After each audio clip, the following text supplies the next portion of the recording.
Welcome to Season 4 of Creatively Speaking, Food for Thought. I'm your host, Leanna Weller-Smith, founder and executive creative director of Weller-Smith Design. In this episode, I sit down with Amanda Polick, a cookbook and food memoir coach with a fascinating journey from the comedy stages of Second City to the editorial world of Cooking Light magazine.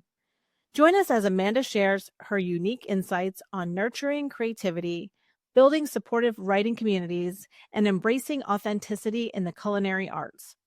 Whether you're an aspiring food writer or simply curious about the creative process, this episode promises a treasure trove of inspiration and practical advice.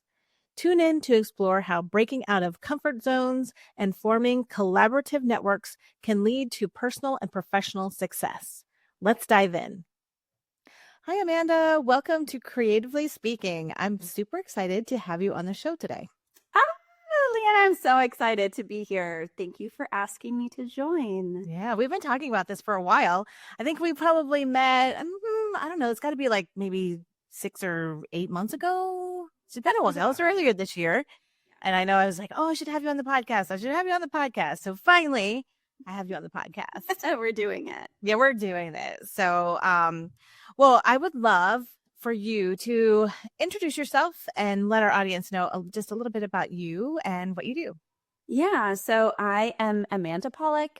I am a cookbook and food memoir coach. I'm based in Nashville now, but I am a California girl at heart, born and raised. A little piece of me still lives there. But currently I help people, food creators and influencers through the book proposal process. So the business plan for your book deal, for the book that you hope to write, that you hope that lands a book deal. I want to preface that so no one thought that like, oh, you do it and automatically it happens. Yeah. And then helping people to find the right agent. And then I also have been a writing coach for a number of years, and I'm currently working on focusing on how I can help more writers, just because I feel like there's so many food writers who are either aspiring, they're in the middle of the book creation process, or they're at the end, and it's just such an isolating experience. So I think the work that I've done for a really long time, and I haven't been able to identify it, it's just like helping people feel like they're not alone in their creative process, which I think that more people feel alone than people feel like they have their people. Yeah. I think that is a missing piece for a lot of people, right? Because they end up feeling like they're in this silo, in this bubble, and they have to do it all on their own. Or even if they have a team, it doesn't matter. Even if you have a team, sometimes those are things that you can't really bring to them because they're not, that's not their support part in the in the team dynamic. So having somebody on your side is so important and in this whole process. So did you come from a editorial background, or where did you start with editorial? Yeah, so I've always been a writer, but I was originally an actor. Acting and performance was always my thing. I was always going to move to LA for acting, and I did. I ended up getting into comedy.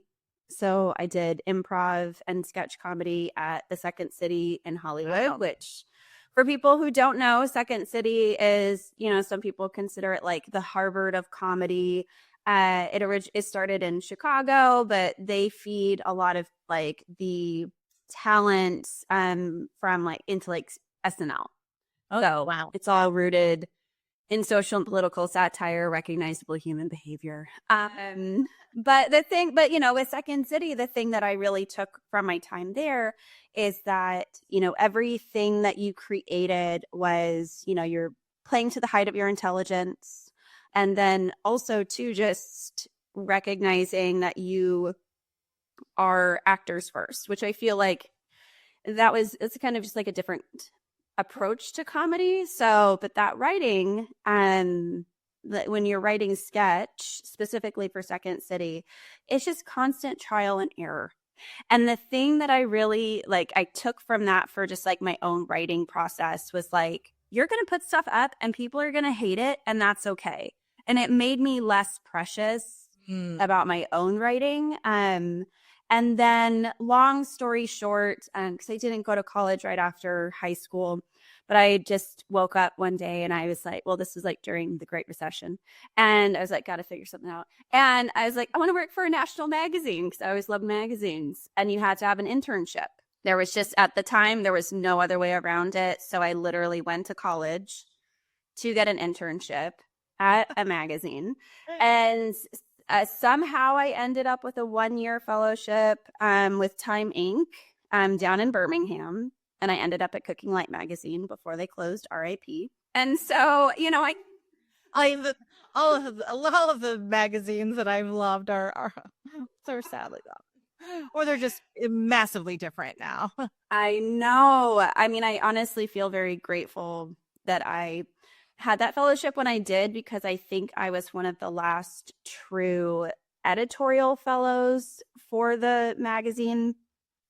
After I came, they were really, it seemed to me, and I could be totally wrong, but they were looking for fellows who had larger social media presences, and that they were more like developing recipes and doing video and stuff. And like, I had actual like just food writing experience writing for magazines in the Bay Area. So it was just I came in a different time, but the perfect time. Yeah. And so what did you do when you were there? Yeah, because I think you did something a little different, right? Yeah. So the cool thing about, this fellowship, I believe it still exists now, that even though Time got bought and sold and, and sold, bought and sold. Yeah. Where are they now? Like, I don't know. No. I know it's a lot. But it was really like a choose your own adventure. So I was on the edit staff supporting editors, but you could really make the fellowship your own. And we had access to, and it was built when I was there, the Timing Food Studios, which still exists. I think it's now the Dash Marriott Studios. But it's 28 test kitchens, 13 photo bays. We had like 2 beautiful like studio kitchens, and then we had like another show kitchen. And I just started kind of pitching projects to our like video guy on staff, and just started producing my own stuff. And most of the people who were doing video at the time, it was more of the hands and pans stuff. So if they were filming, they're not filming their face. I mean, I love being on camera, on stage. So I was like, you're comfortable there. You're like, yeah.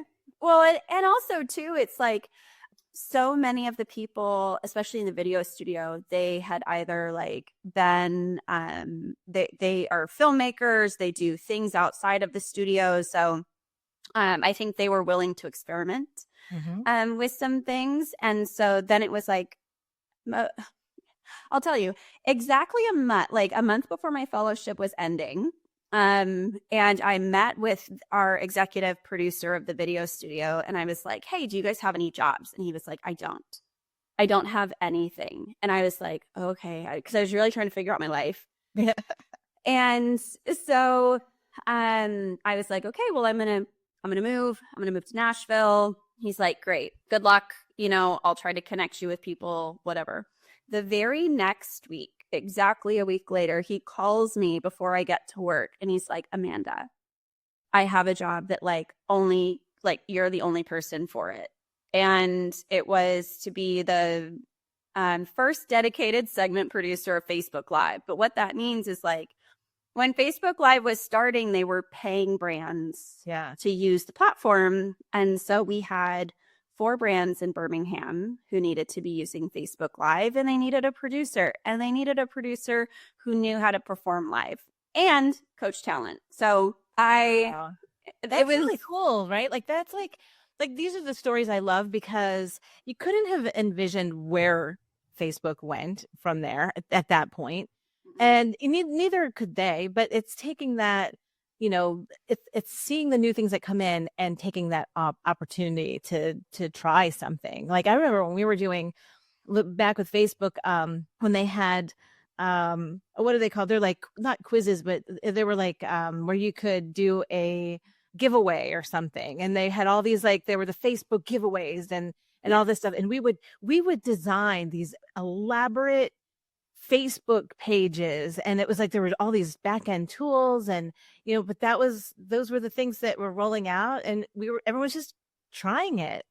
I mean, I remember it was nobody knew what it was like when it first started. And I remember, I think for Cooking Light, like we cooked an egg, and like nobody was talking or something, but everybody was so excited.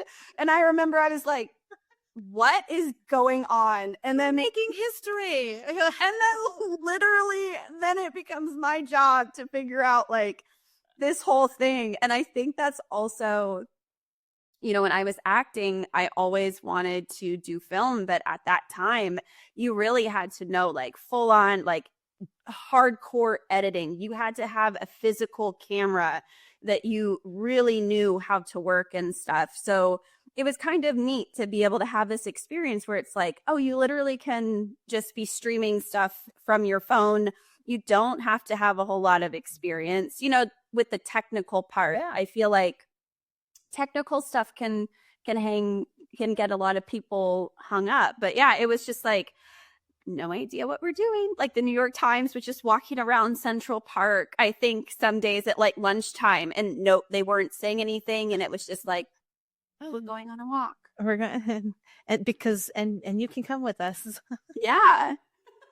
Yeah, it is. It's so fascinating, right? Like, I just think about where we're going to be, in another 10, 20 years from now, and where technology is going to take us. I think that's amazing experience. How long did you do that for them?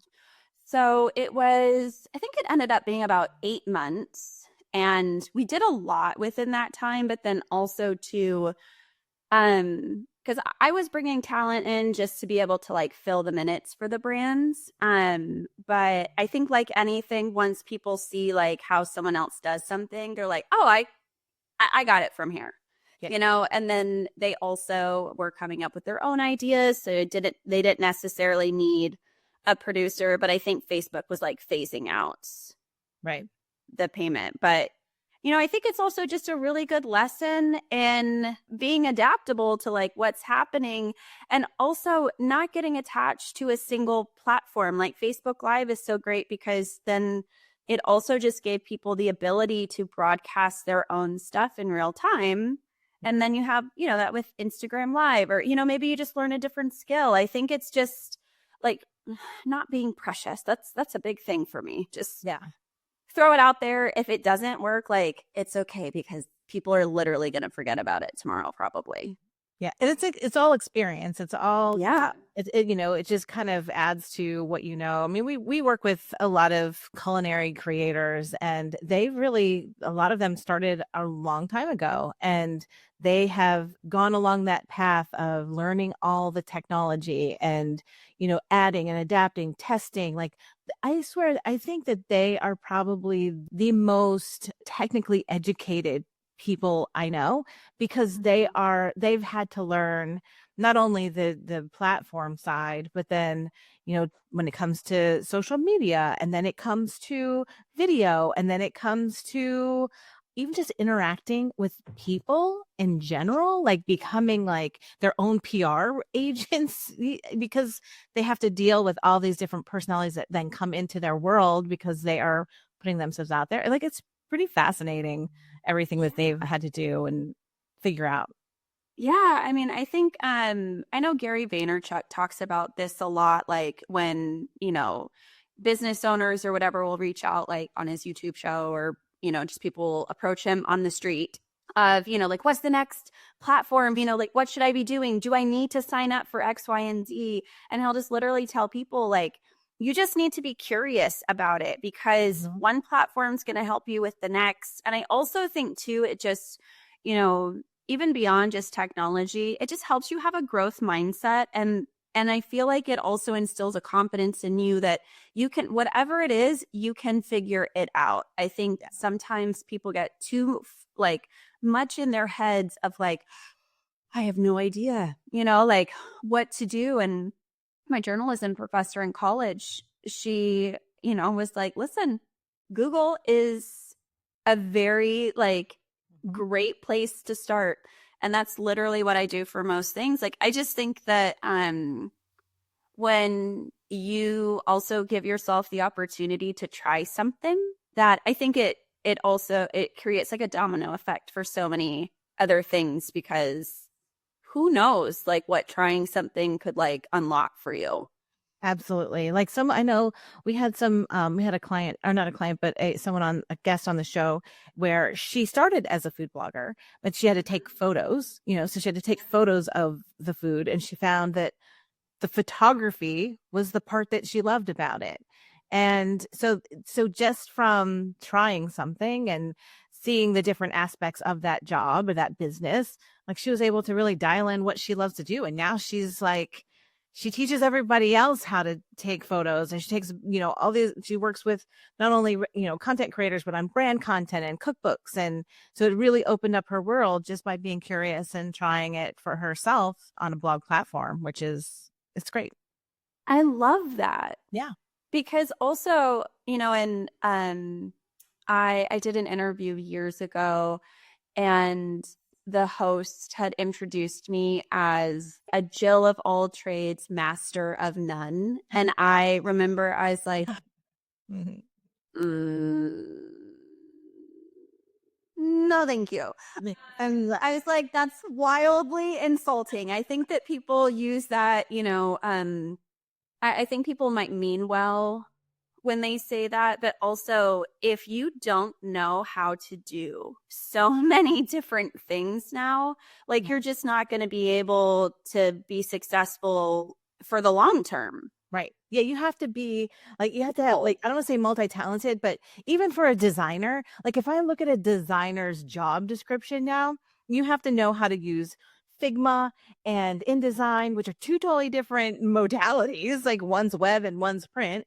And then you have to know how to, video edit. And then you have to, and you're like, well, wait a second, but I'm a designer and maybe I don't do all those things, and I shouldn't have to do all those things. Like, but I do need to know a little bit about each one, because that's what we do. It's crazy, like all the things that people have to know. Yeah, you gave me a little bit of PTSD talking about InDesign, because in college on the paper we had to lay out our own section as editors, and it still makes my hands sweaty. I was so bad. I was so bad. It's like, why can't you just do it for me? Yeah, I did all the English words. So there you go. You can feel that. But it is good that you got that learning, because I do think, like when I was in college, it was I'm old. So I was way back when we were like, I always tell people that like my generation, we created the internet. We invented everything. Like nobody knew how to code like we were all in the class with the teacher, like figuring out how to make, a line go squiggly or repeat itself. Like that's how, like, rudimentary it was at that point, but like those are the skills, like at least I know, like I have this knowledge. And so like even for you taking a layout class, headline, the structure of what, the what the layout should feel like, even though it's not something that you want to do. Like I took classes with at the ad department, because to me, like it wasn't required, but like I was curious. Okay, well, I'm not going to just be working by myself. I'm going to be working with people that do words and people that do photos and people that have concepts of, advertising. That's a totally different brain than what I had. But now I took those classes, and so I have an understanding of what they do, which I think makes you so much more valuable, just even understanding that skill. Oh, yeah. I mean, I think that, being endlessly curious is actually never going to hurt you. And something that I think sometimes happens is in whatever field you're in, everyone will maybe default to like looking at everyone else's paper. So it's Yeah. like, oh, well, this is what's happening in food right now. So I need to be watching everyone else's stuff instead of creating your own thing. Or maybe, you find inspiration in a book, like that has nothing to do with food. Maybe it's I have no idea. Like maybe it's Jane Austen or something, you know, like I think that there I recently got a masterclass subscription, and I've just been like, I'm trying to, you know, even like the classes for mystery and suspense writers. That's not anything that I write, but learning like other people's their practices, and then even how like they approach a chapter or their actual like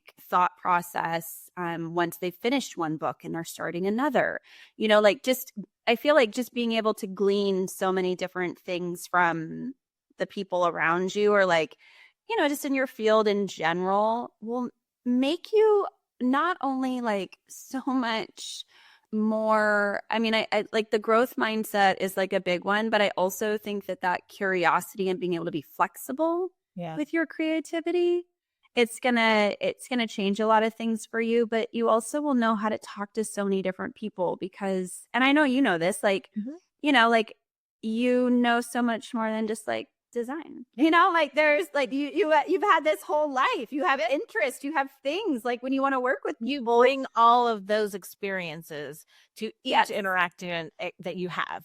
And that's why we're multifaceted, all of us. And it's important to bring that in. And even when we do our design process, you know, we take the people through a mood board, and I'm always like, I really encourage them. I'm like, put things in here that resonate with you, they're beautiful, or you know, this is how your style, or you like to dress, or you like these home interiors accents.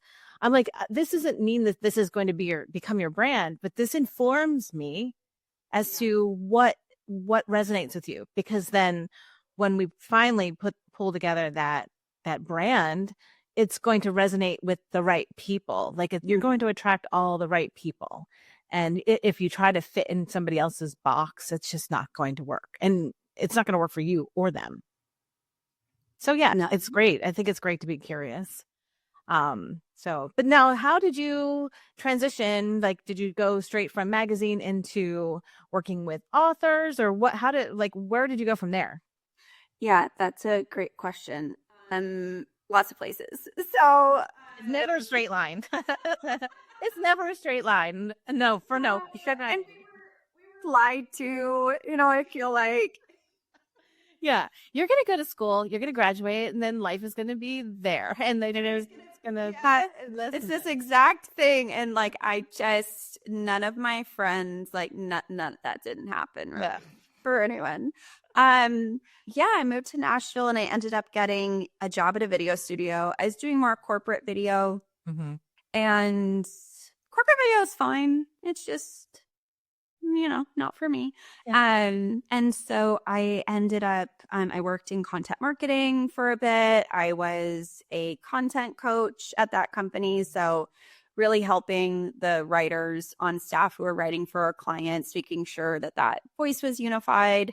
And in that work, I also realized how much I just loved working with writers. And I loved helping to like develop them. And I was reminded too, like when I was an editor in college, like I had a good little bit of staff writers who would, you know, come.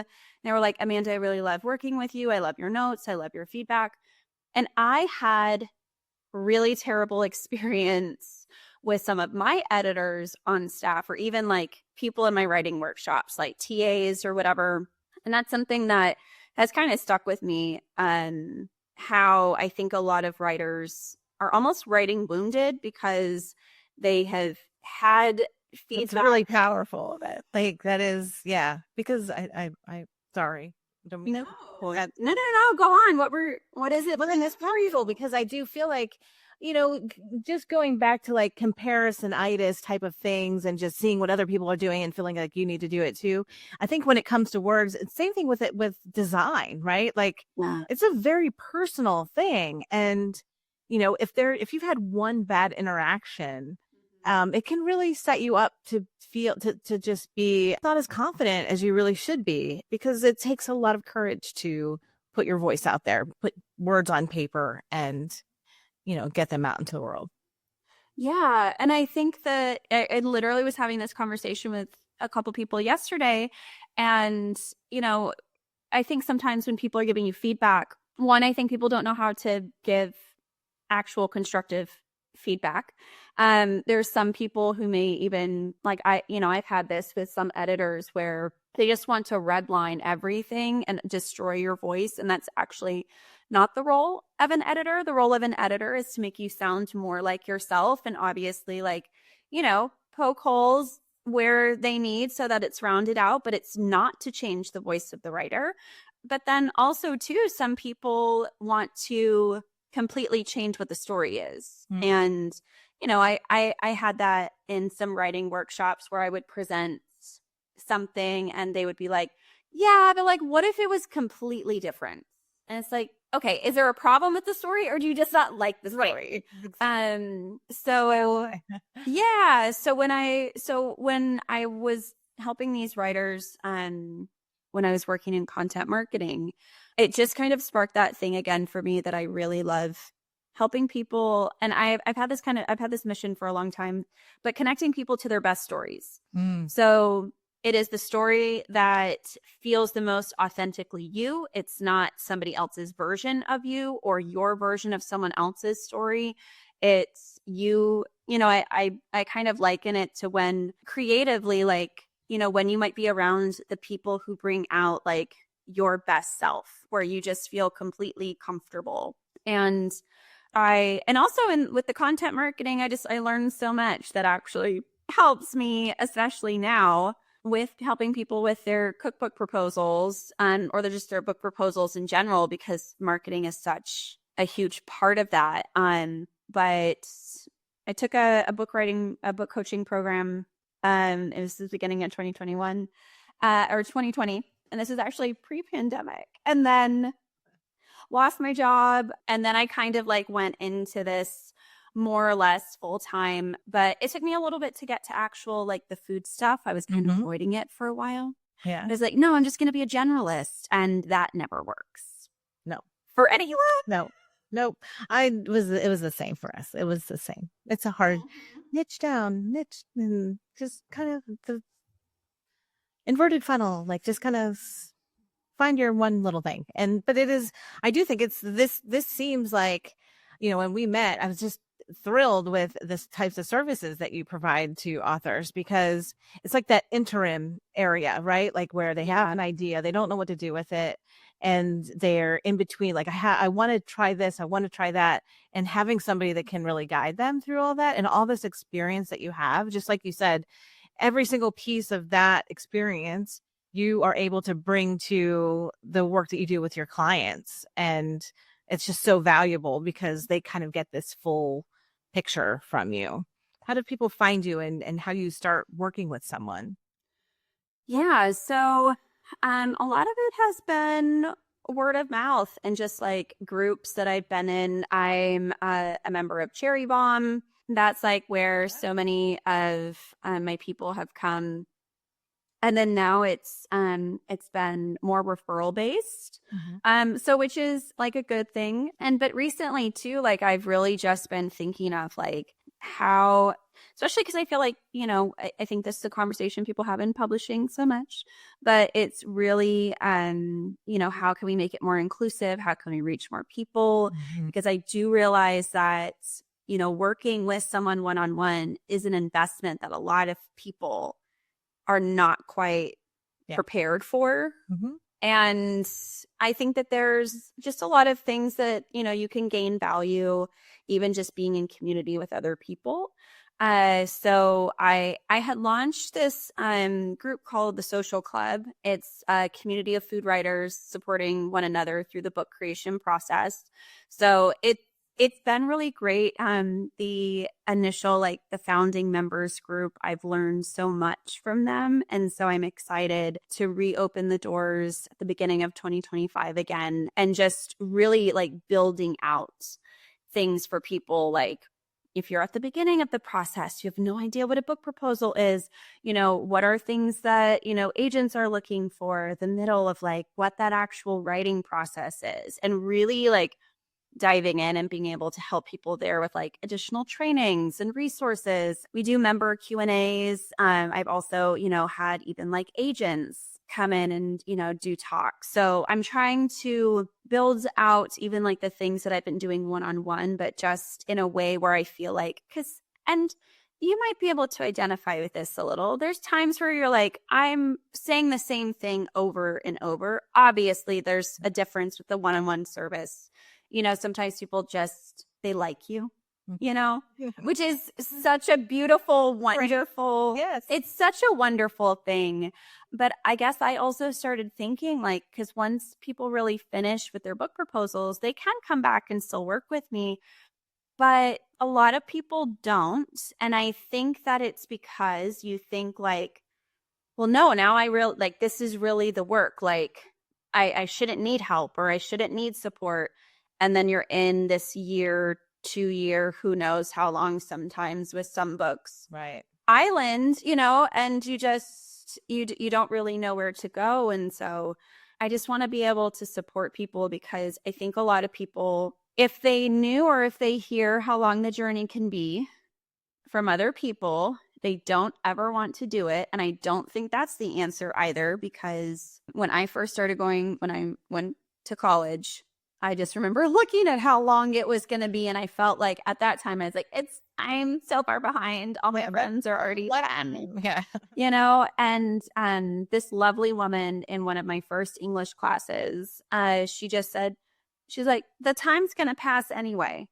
You better be doing something if you're lucky. Yeah. If we are blessed to have that time, it's going to pass anyway. So you might as well do it. I hope people just don't give up on their dreams because they think like it's going to take a long time, because there's so many blog posts about people, late bloomers. Oh, absolutely. I mean, Martha Stewart, even hello, she was no spring chicken when she started. She had a whole 3 lives before she got started. Basically, and it's true. I think a lot of people it goes back to the comparison. They see the people that have either been published or this or that, and they're like, well, no one's going to pick me up because I don't have this audience, or no one's going to pick me up because I'm not this person, or is it the same? Is it not the same? So I agree that, everyone has their own voice and their own direction. Are those things that you help your clients through? Like, are those types of conversations had in the groups? Yeah, I am such an advocate for, like, I was having a conversation with a couple people yesterday about finding your voice. And, how do you know if it's your voice or somebody else's voice? Because a lot of times you do write in a voice of someone who you really like.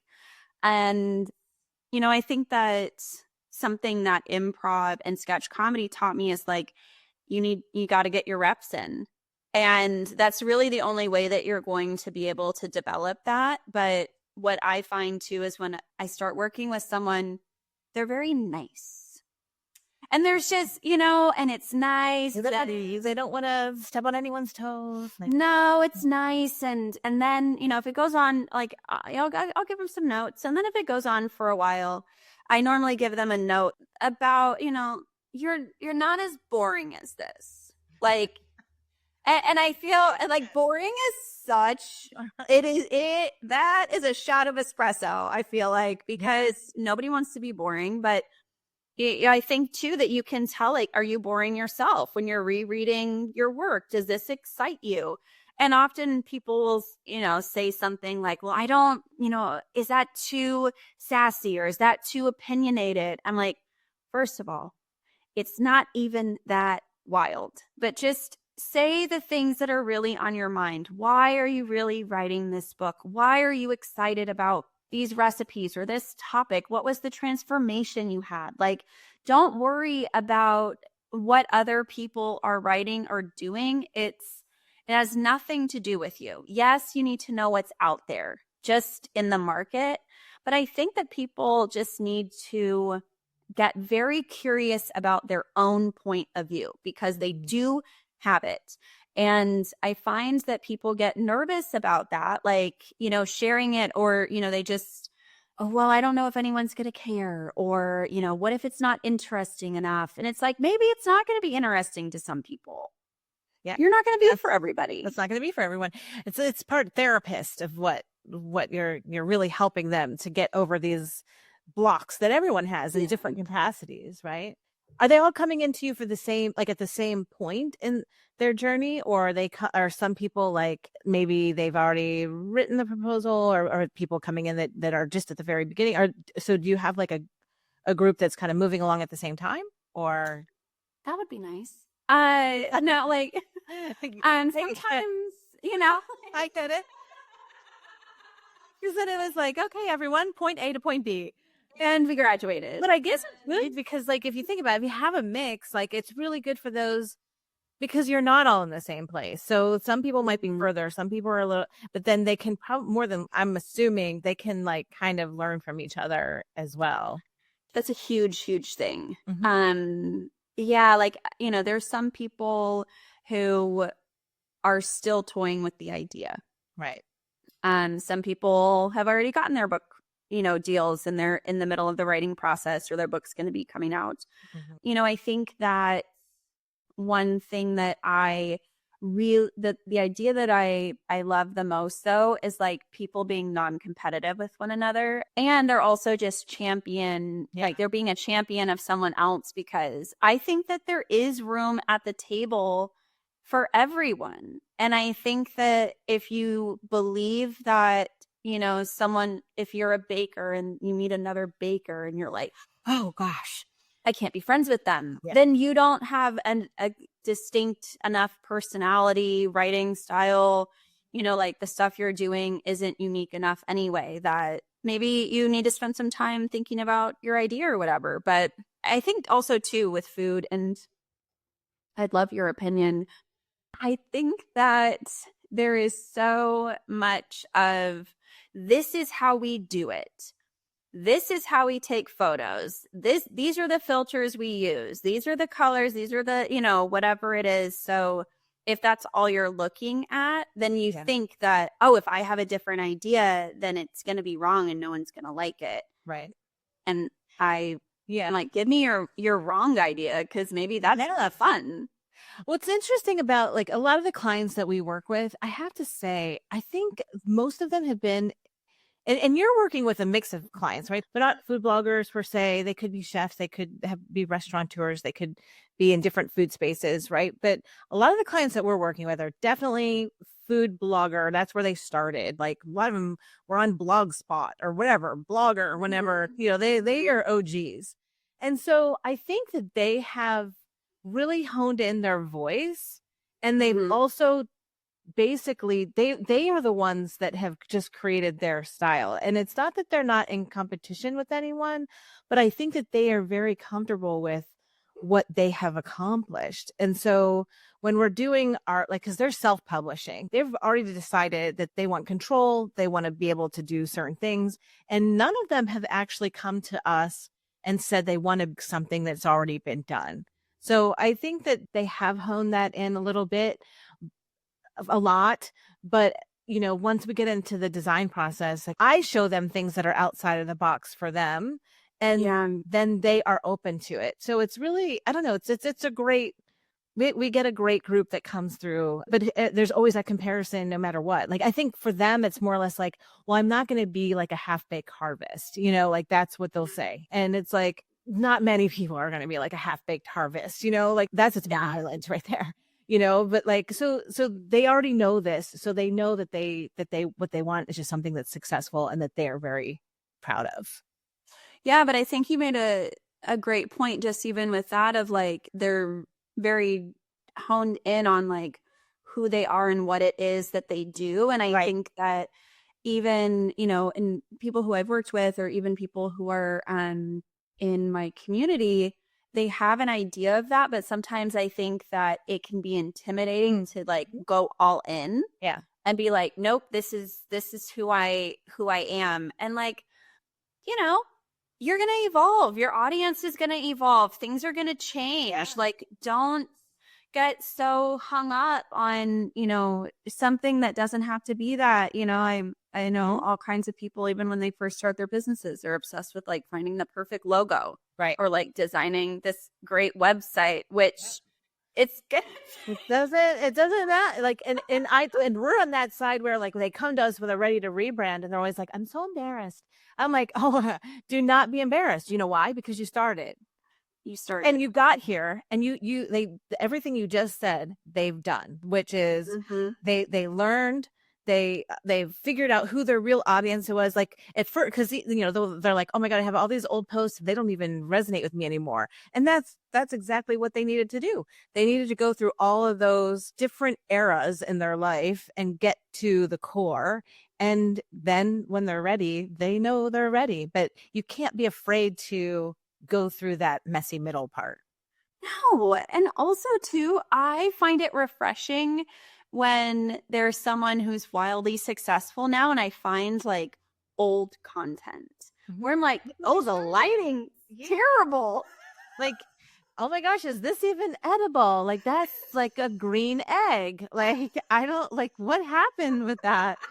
Yeah. And I think what's funny is too is like some of our clients, they will pull those out and they're like, yeah, we've come a long way, baby. And they should, and that's with everyone. Like same thing for me. I found my portfolio from college, and I was like, oh, I was so cool in college.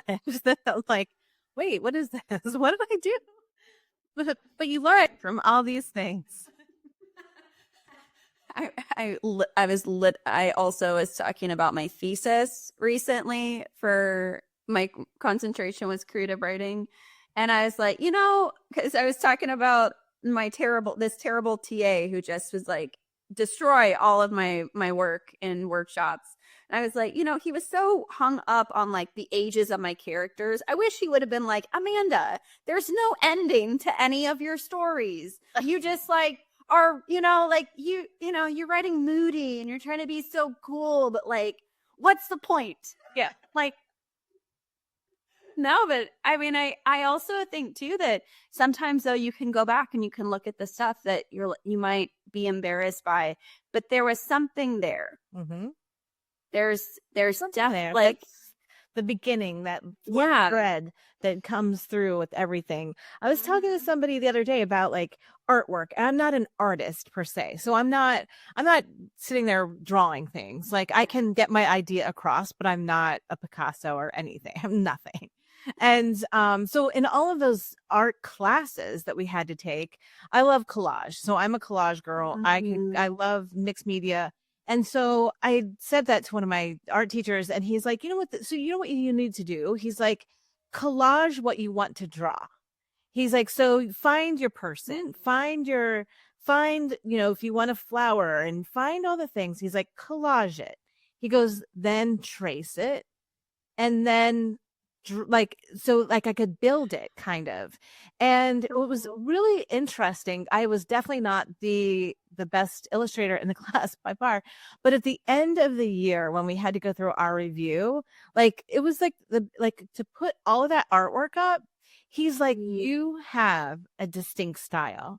And he's like, because that was how I could process it. And to see my body of work after 1 year was really eye-opening, because I would beat myself up every time I had to hand in a project, because it would be next to someone who was, a realistic illustrator. And then there would be mine, which is more obviously collage-y and hands-on and just like rougher and had an edge to it. But at the end, when you looked at it all together, and I feel like I still bring a lot of that into what I do. I love color. I love pattern. I love texture. I like to build upon things, and it's just become part of my style. But, that's I think true for so many people. And you just if you don't connect that thread, I think give yourself the chance to play. Yeah. I think too that art and creativity, it's so big. So also sometimes you need to play in a different sandbox. Yeah. I think that you need to give yourself a break sometimes and, maybe go to a museum, go for a walk, get out in nature. There's even like paint by numbers things that you can have sent to your house for one evening. Even your point about the food blogger who started taking her own photos, and then now she's doing stuff like Amazing. Beautiful work. I mean, there's so many beautiful cookbooks that she's produced, and and it was just from trying it. Yeah, and I think the whole thing is like being open to it and not deciding like this is my one thing. Because also too, like I'll say this, even though that podcaster said I was a master of none. The thing that I have been my whole life is a storyteller. And I think that once you understand story, the medium does not matter. So as an artist, as a designer, you know what I mean? The medium really does not matter once you understand that. And I think that we, in some ways, are just so desperate to be like, even put ourselves in boxes. But, that's just not the world that we really live in. And I think it's a little more fun. Yeah, I think so too. So when people are working with you, what type of things are you working with them? Since they're not all at the same spot in their journey, where do you focus when you're in your group? Is it like a 6-month thing? Is it like 3 months, or how does all of that work? Oh yeah, so it's ongoing. So They can join anytime. It's like a evergreen open. So it opens twice a year. Okay. So that's a good question. But like once you're in, then we have monthly meetings. So there's, the big thing that I really wanted was for people to be able to socialize and network and to make friends. And they have become friends. So they're like traveling to see each other. And it's pretty awesome. Yeah, we have right now, and I'm dreaming how to make it better for everyone. But, the core too is like, I just wanted people to, one, be socializing with one another. So we have like a social hour once a month, which is really fun. And then we also do what I call the monthly dish, which is a Q&A. So that's where it might be myself or another member will come and speak. We've had people who have like talked about the book deal that they just got, or one member is a food photographer. Information. Yeah. Oh, I mean, like, and she, that one was kind of fun because it was 8 months of her agent having her proposal before she sent it out to publishers. But once it was sent out to publishers, she had 5 or 6 meetings within the first week with like major publishers. So, and then we've had agents and stuff come in, and now I'm working on how to create just more content for them to have like in the interim, like resources for them. Yeah, absolutely. So, and like some, training stuff. But yeah, I think that it's been really awesome to see also, like, I'm there, but in some ways it's like everyone is highly engaged and they're showing up to help each other and they're asking for accountability partners and they're like, how can I help you? Sharing about what people are working on. And like, that was what I wanted, and they've like blown me away. And I'm like, okay, I have to hurry up and I have to figure out how to make this even better. So yeah.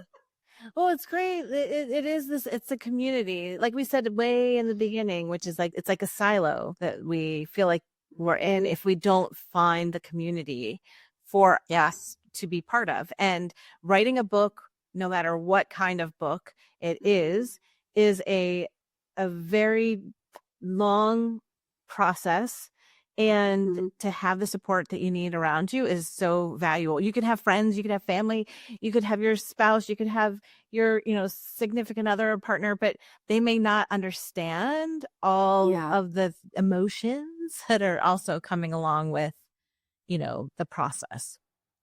Oh yeah, I find that point is the hardest for people, because even if you're in the middle of the process and you maybe haven't talked to your editor in a minute, or you don't know what to do, you have a couple pages and you want someone to read it, or you just need someone else's opinion, your friends and your family, they most likely don't know how to give you that feedback or like that, proper support. So I do find that having people within the space is such a game changer. And it's also a safe space. Yeah. That you can be vulnerable and be like, I have no idea what I'm doing. Did I make a huge mistake? And then everyone else is like, oh no, I thought the same thing.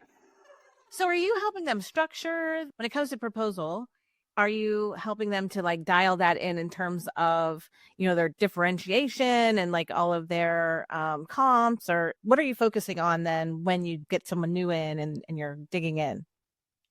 Yeah. So one of the things that I realized too when we opened the doors is just that there were people who were like at the beginning, of like maybe they kind of knew the proposal part. So, it's really like I've created so many resources and pieces of content that you forget about.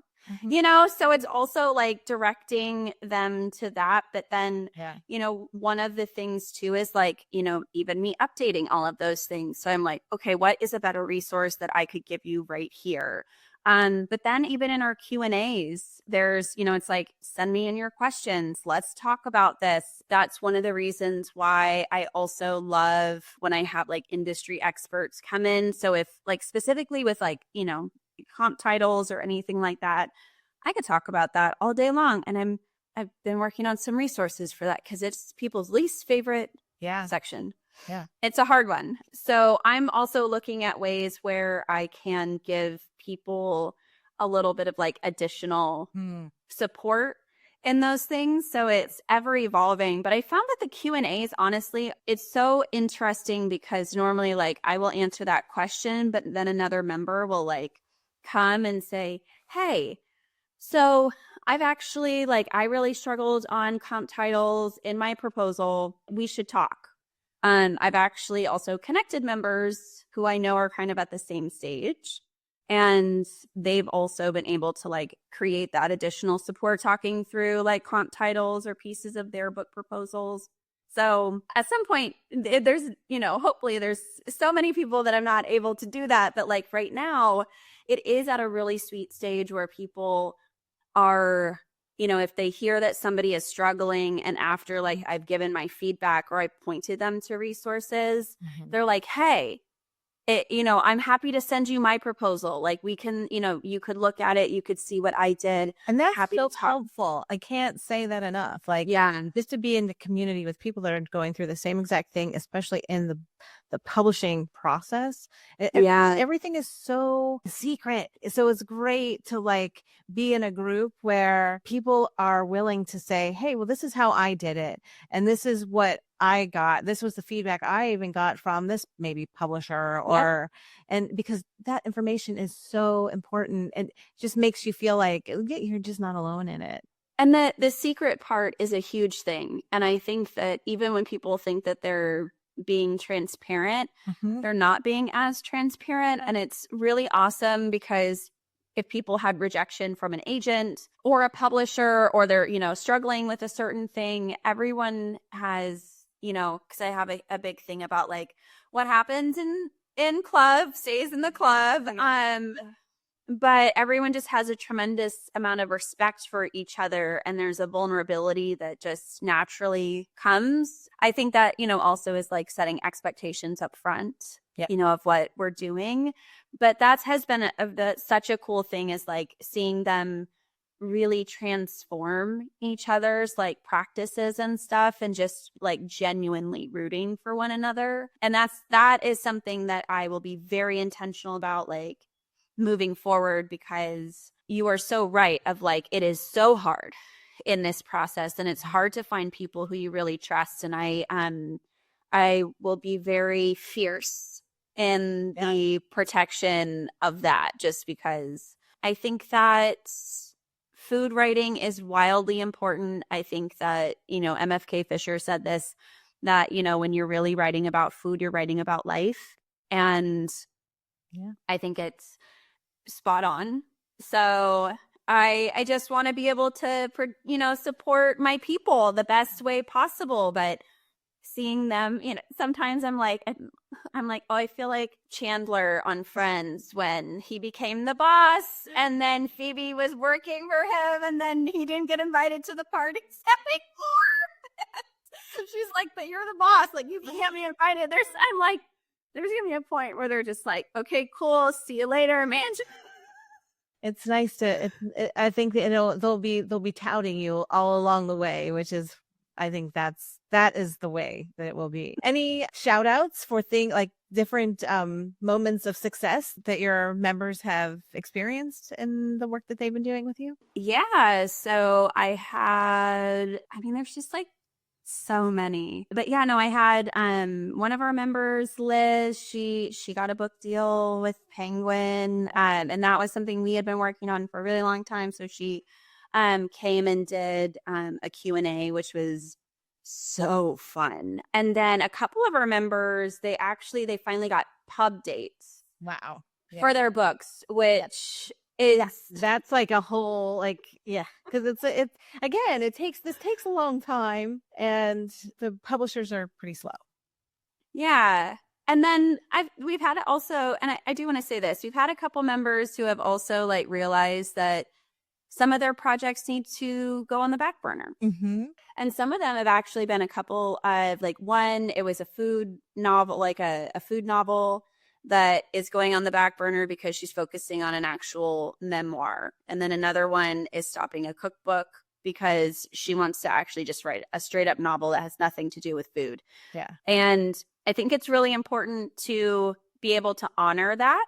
And that's a big thing too, is that, you know, the story that you're supposed to be writing right now, it might be different than what like you've been kind of pushing for. And then some people have just paused. Yeah. Their process altogether. They've gained that insight.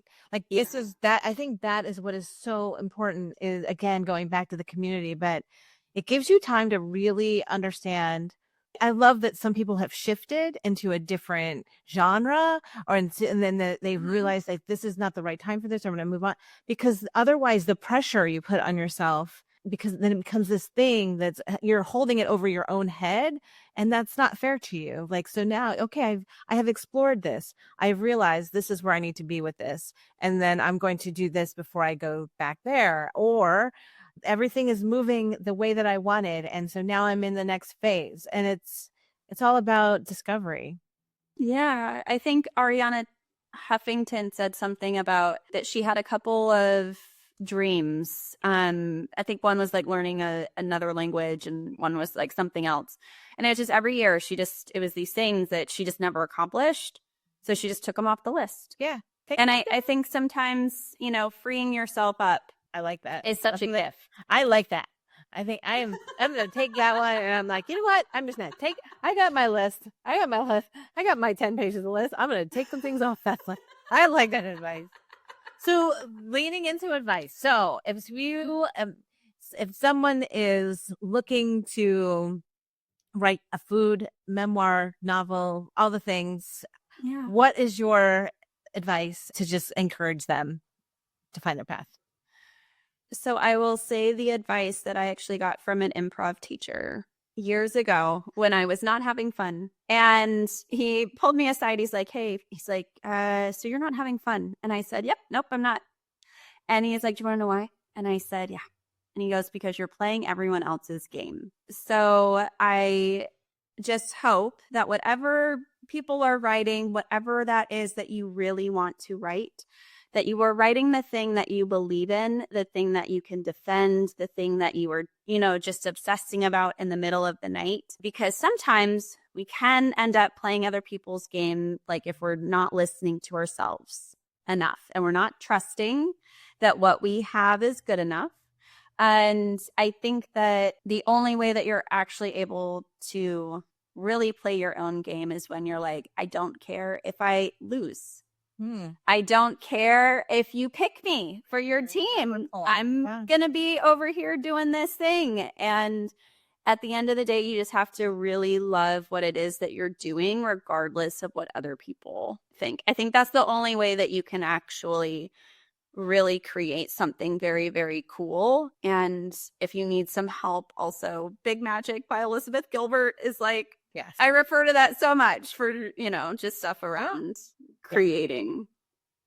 Well, I love that advice. And I would love for you to share with everyone how they can work with you, how they can get in touch with you, how they can join your group next year and experience some magical moments next year. Yes, so you can find me at amandapolick.com, my website, and it'll direct you to all of those things. You can go to my website. You can opt into my newsletter so you can be the first to know when things are released. And then you also will get a 5-day video course on how to kickstart your cookbook writing. And that is also showing you how email marketing can also help you with your writing practice. So it's called Writing Gold. It's one of my favorite things that I've created in a while. That's awesome. We'll make sure that we have all of the links in the show notes. But Amanda, it has been so awesome to just spend this time with you. I wish that we were closer because I would totally be your friend and your neighbor. We would be hanging out.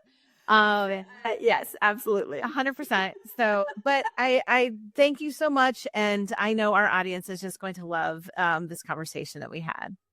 Thank you so much. And anytime you want to talk again, let me know.